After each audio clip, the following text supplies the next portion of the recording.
Good afternoon. My name is Marla McGinnis, and I will be your moderator for today's media availability.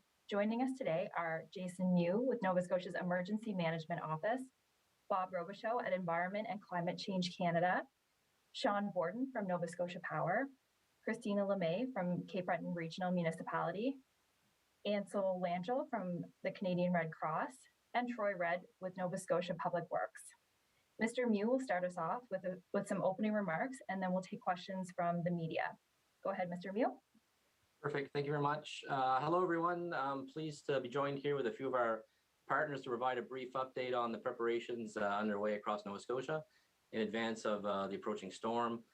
First of all, I'd like to thank Environment Climate Change Canada, Nova Scotia Power, Nova Scotia Department of Public Works, Cape Breton Regional Municipality, and the Canadian Red Cross for taking the time today to join us in this update. These are just a few of the partners that we'll be working with in preparation for the storm. We know that there's other partners that are fully engaged in their own preparations at this time, and we hope to have others join us in the future here as we're going to have many more updates as this storm approaches.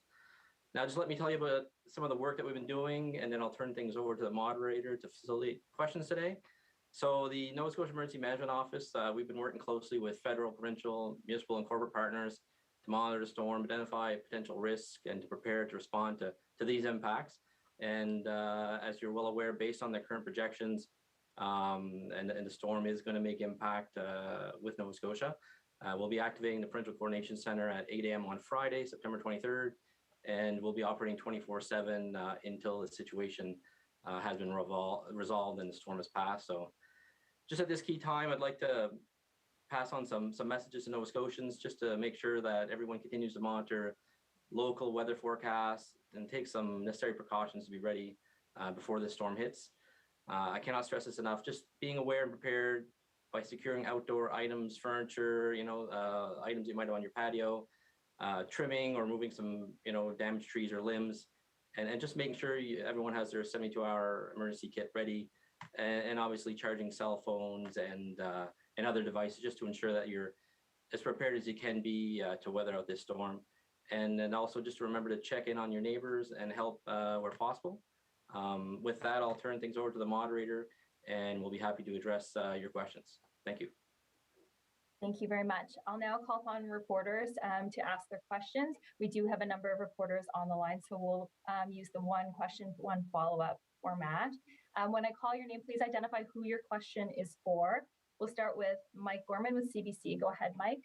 Thanks. Mr. Mew, back when Hurricane Dorian passed through Nova Scotia, one of the aftermath complaints was that cell phone providers were not part of the command center. I recall the former premier being dissatisfied with that. What can you tell us about whether or not cell phone providers are going to be part of your command center, and what steps are being taken to ensure we don't have the outages that we saw during Dorian?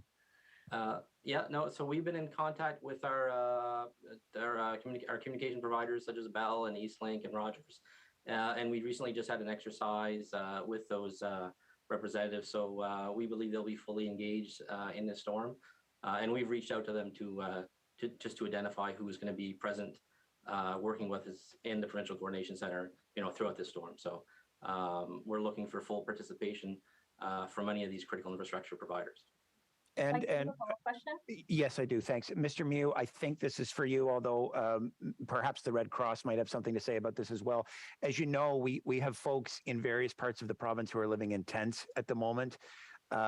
What steps are being taken to check in on those people and get them to a place that would be more secure than outdoors over the weekend? Yeah, so we're reaching out to municipalities, and we have been for the last couple of days to ensure that comfort centers are ready. And if the need arises, we can open shelters, and that would be done through the Red Cross. Okay, next we'll move to Creason Age-Cody from CTV. Go ahead, Creason.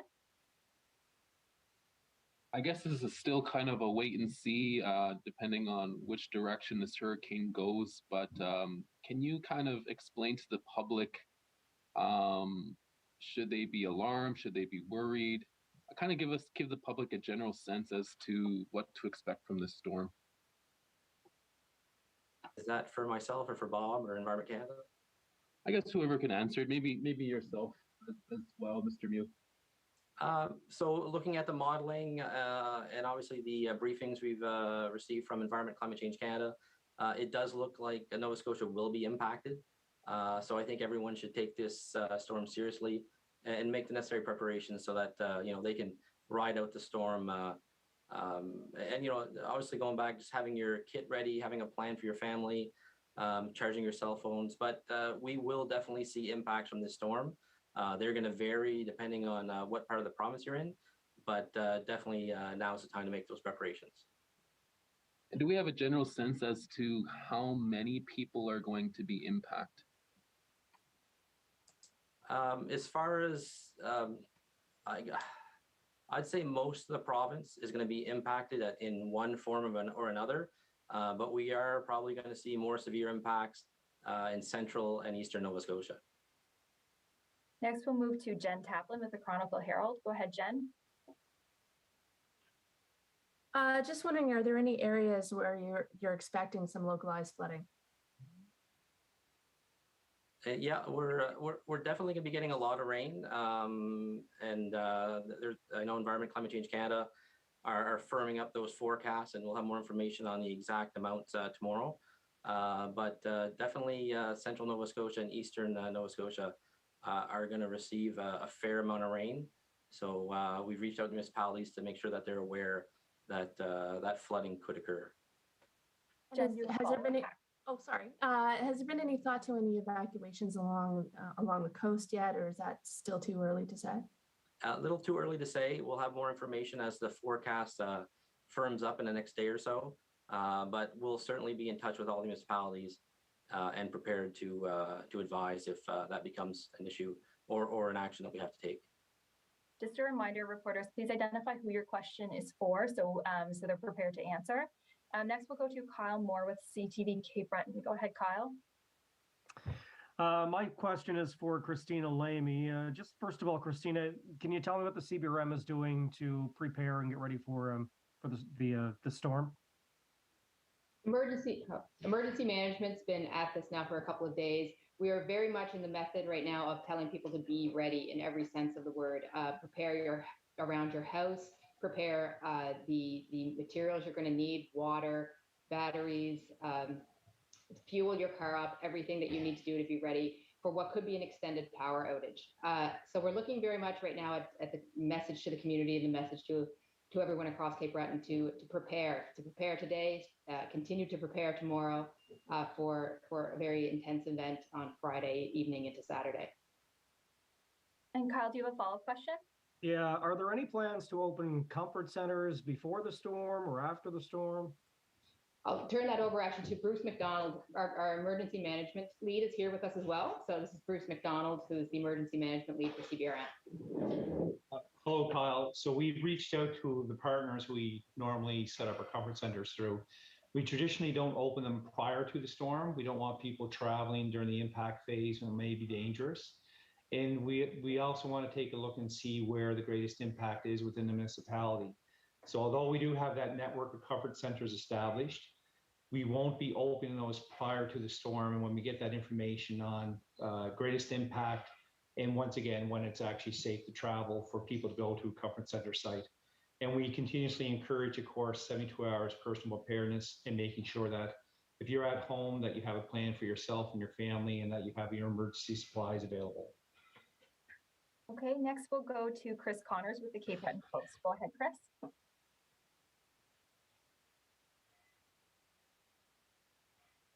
Chris, are you here? Okay, we'll move on to Evan Taylor with CKBW. Go ahead, Evan.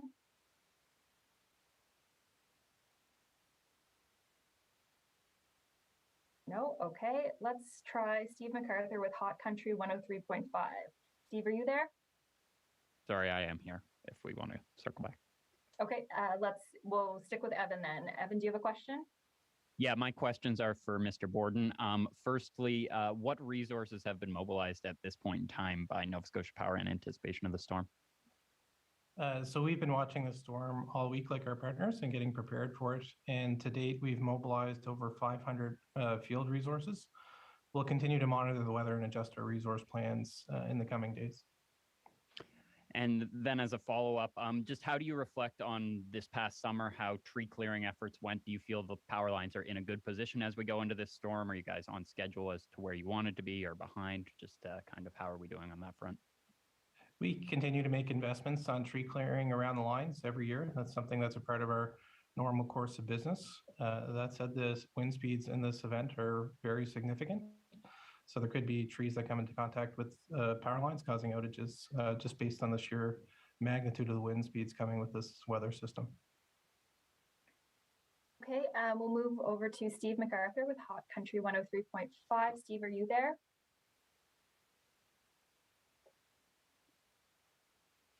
Okay, do we have Pat Healy with the Laker News here? Yes, I'm here. Okay, go ahead, Pat. This question's for Mr. Mew. We have several warming centers like the Wellington Station House that are warming centers. Can they be activated as shelters when the time comes, if they're needed for the community residents? So that would be a decision for the municipality and the Canadian Red Cross to discuss. Not all facilities are adequate for a shelter, but that's part of the Canadian Red Cross standard. So municipalities would obviously reach out to us, and then we would bring in the Canadian Red Cross and look at the facility. And if that facility didn't meet the needs, then we'd be looking at other facilities. Pat, do you have a follow-up question? Yes, I do. Also for Mr. Mew, I think. For many of these past storms, there's people saying they're overhyped. What's your message to those people that think there's too much hype for storms such as the one that is coming up for us that's forecasted to hit us? Well, I mean, it's I think it's all about monitoring a lot of the different your municipal websites, environment climate change websites, and looking at what these, I guess, these subject matter experts that actually do track storms and respond to these and what they're saying. So, we're all saying that this is going to be a significant storm. People should make the preparations that are required just to make sure that they can be safe and their families can be safe. The storm's going to start impacting Nova Scotia, Friday evening and over Friday night into Saturday night. So, we're just asking everybody to be prepared, and it doesn't hurt to take those extra precautions just to be on the safe side. Thank you very much. Just before we move on to the next question, Bob Robichaud, do you have anything to add to Pat's last question there?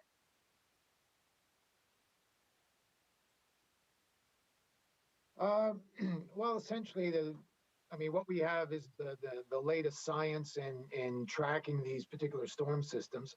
The satellites that we have, the computer models that we have come such a long way in the last few years. Just in terms of satellite imagery alone, we're so much better at being able to track these things than we were just only 5 years ago. So the science is at a point now where we get a pretty good idea of where these storms are going to go, how intense they're going to be. But always when we start to drill down to the local level, that's where things can change a little bit. And the important thing right now, as Jason mentioned earlier, is to just keep an eye on the forecast here over the next few days as we start to firm up the scenario for Friday into Saturday. Thank you very much. We do have a question from Erin Potty with CBC Cape Breton. She's sent her question in to me, so I'll ask it on her behalf. This question is for Nova Scotia Power. Are you sending any additional crews to Cape Breton? Yes, we will be sending additional crews to Cape Breton for the storm, where we anticipate the impact going to be on the Cape Breton part of the province as well as the northeastern part of the province. As Jason said earlier, we will be increasing our resources in those areas. Great, thank you. And her follow-up question is for Christina. What is available for people who are living rough or homeless, and is there anything else that will be offered to them? You want to? Sure. So hi, it's Brooks Mcdonald again. I'm the manager of emergency management for the municipality. So we did confirm that the local resources that are available for the vulnerable community, the homeless shelter in Sydney, is available. They do have that ability to expand into their extreme weather center that they have in the basement of that facility. So that we did confirm that is in place. And of course, we will look at anything else that we can to provide additional supports as required. Thank you very much. Those are all the reporters we have on the line, but we do have a couple extra minutes, so I'll perhaps run through this list of media one more time, and you can indicate whether you've got an additional question. So we'll jump back to Mike Gorman with CBC. Mike, do you have any other questions? Yeah, just one more. I'd like to hear from the Red Cross, if I could, sort of speaking in general on this issue of folks who are living in tents or don't have a safe place to stay. How is the Red Cross approaching this across the province? So we're approaching this, when Red Cross opens a shelter on behalf of the province or municipality, they are open to anyone. We don't close the doors to anyone who needs support. So if there is a shelter open in a municipality where anyone is coming because they've had to evacuate their home, our services will be available to anyone that shows up. Great. And Creasy with CTV, do you have an additional question? No, a lot of them have been answered. Great, thank you. Jen Taplin with the Chronicle Herald, do you have an additional question? Yeah, just one, thanks. For Bob Robichaud, if you can explain how the trough coming in from Hudson's Bay, Labrador is going to complicate Fiona, and it looks like bringing heavy rain on Thursday. Like, how is that system going to affect things? Yeah, essentially what we have is the aforementioned trough that you mentioned, which is basically an extension of an area of low pressure that is really not associated with the hurricane itself, but that's approaching from the west. And as it approaches us, it's going to result in some rain developing over western parts of the province on Thursday, late Thursday. As that trough continues to move from west to east, it's going to start to draw in some moisture from the tropical cyclone itself as it continues to approach Nova Scotia. So that's going to probably enhance some of the rainfall well ahead of the main bad weather that we're going to get Friday night into Saturday. So as that moisture from Fiona feeds into that trough, we're probably going to see some periods of heavier rain develop Friday afternoon, Friday midday to Friday afternoon, probably more in eastern Nova Scotia than in western Nova Scotia. But the effects of the hurricane itself won't be felt until later Friday evening into the overnight hours, which will probably be the worst, and then into Saturday morning as well. And this thing was going to be slowing down. The hurricane is going to be slowing down as it moves up through the Gulf of St. Lawrence. So that's going to result in some gusty winds well into Saturday as well. So the timing of the interaction between that trough and the hurricane is very critical, both from a timing perspective, from a track perspective, and also from an intensity perspective. So those are all things that we're watching as everything is starting to unfold to determine what scenario we'll be facing Friday into Saturday. Great. We do have Steve MacArthur from Hot Country 103.5 here now with us. So Steve, do you have a question? Much for circling back to me. My question's for the Red Cross.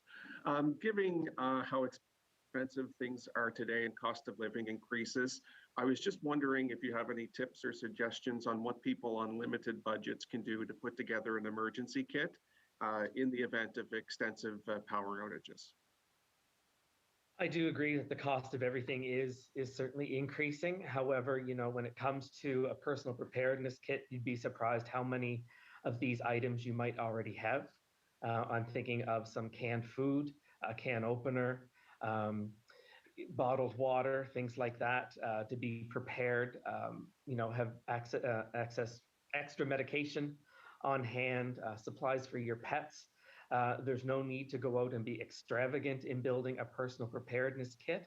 It is what is going to make you comfortable should you be without power for a few days, or if you do end up being evacuated to an emergency shelter. And if that's the case, then emergency social services in the form of food and other supplies will be provided to you there. Steve, do you have a follow-up question? I do. Thank you very much, Marla. I'm just wondering if someone, is in an emergency or crisis situation, where is the best place for them to turn to ensure that they have some of those things available in their home? Should this be a severe storm with, extensive outages, are there any services available to them to turn in advance to the storm? I'll certainly say, certainly the Red Cross website would be a one spot to turn to for information on how to build a personal preparedness kit. I know that some of the access centers throughout Nova Scotia also have the 72-hour preparedness guide that will provide some information on how to build a kit and things that you should have on hand. Great, thank you. We'll go now to Kyle Moore with CTV. Kyle, do you have an additional question?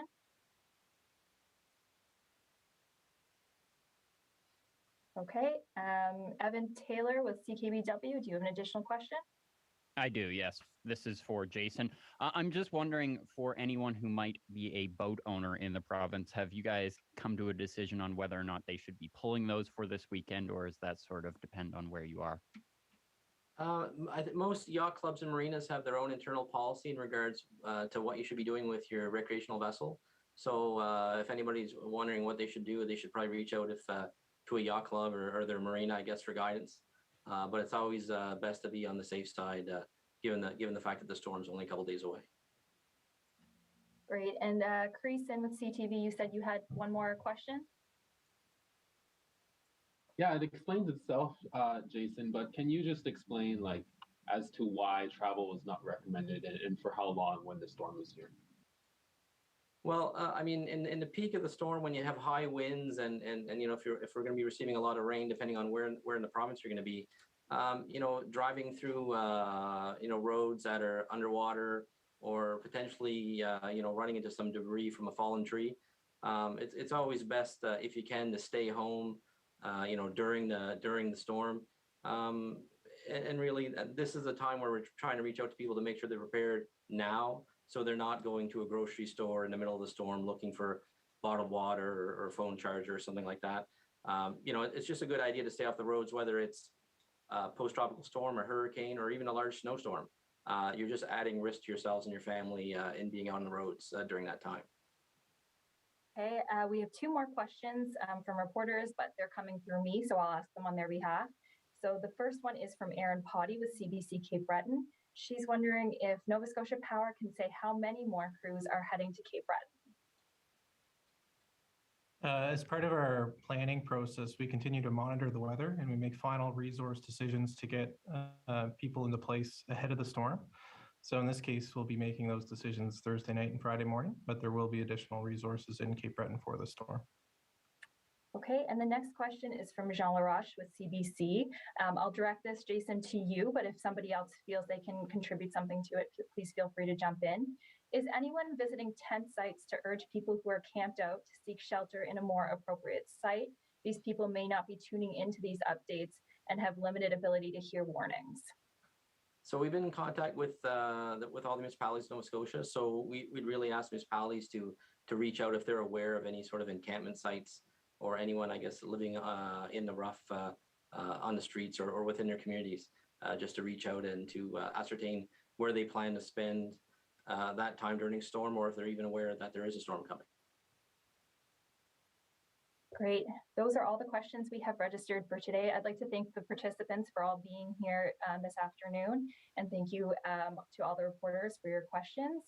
Please stay safe, everyone. And thank you again for being here. Thank you.